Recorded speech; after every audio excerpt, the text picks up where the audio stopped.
Bienvenue sur notre chaîne YouTube. Alors aujourd'hui nous allons parler de l'ébourgeonnage et de l'éclaircissage.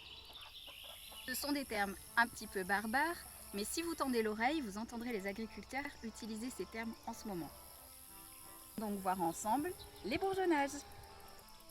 Consiste à enlever les jeunes ramifications et les jeunes pousses pour laisser la place à certaines de bien évoluer. Donc dans un premier temps, on va s'occuper du pied. Ici, vous voyez, vous avez des jeunes pousses qui en tombent, c'est des gourmandes. On va les enlever. Donc ce que vous faites, c'est que vous pliez la tige, vous la pincez, hop, vous cassez, vous enlevez. Comme ceci. Voilà, donc là, notre pied est propre, d'accord? Maintenant, on va s'occuper de la phase du dessus, de la branche. Donc là, on voit que le plan est un petit peu étouffé. Il y a beaucoup de branches, on n'y voit pas clair. Donc ce qu'on va commencer par faire, c'est enlever les jeunes pousses qui partent de travers. Vous voyez celle-ci, elle part sur le côté. Quand elle va grandir, elle va déborder comme ça sur la rangée. Donc ça va gêner. Donc on commence par les plus simples. On enlève celles qui partent sur les côtés. Voilà, vous voyez. Là, celle-ci aussi, celle-là. Voilà. On va aussi enlever les bourgeons secondaires. Donc là, vous voyez, on a une ramification principale qui part ici. Et là, à la base, j'en ai une seconde plus petite. Donc celle-ci, je vais la supprimer. Vous voyez, hop, comme ceci, pour aérer ma tige principale.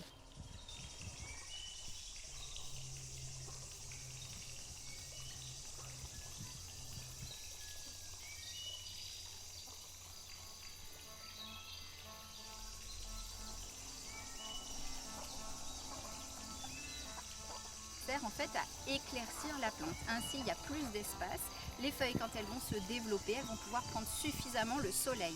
Si on avait laissé la plante telle qu'elle, les feuilles se seraient développées, il y aurait fait une sensation d'étouffement. Et sur le long terme, ça aurait favorisé les maladies et le pourrissement des fruits, notamment donc du raisin.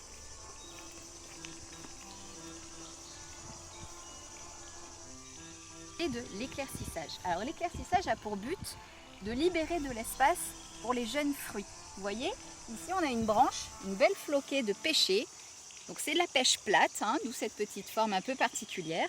Et comme vous pouvez le constater, donc on a pas mal de pêches sur un même rameau. Vous voyez, donc aujourd'hui ce sont des petites pêches, nous sommes d'accord, mais bientôt elles vont grossir, grossir, grossir, grossir. Ok?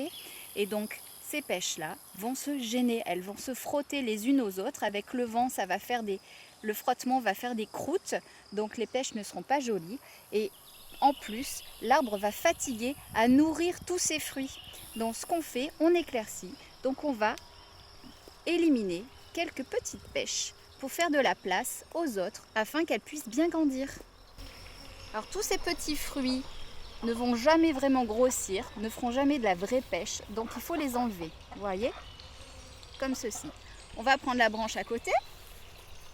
Voici. Celles-ci, il y a suffisamment de place, elles vont grossir comme ça. Ça va laisser suffisamment de place pour la pêche.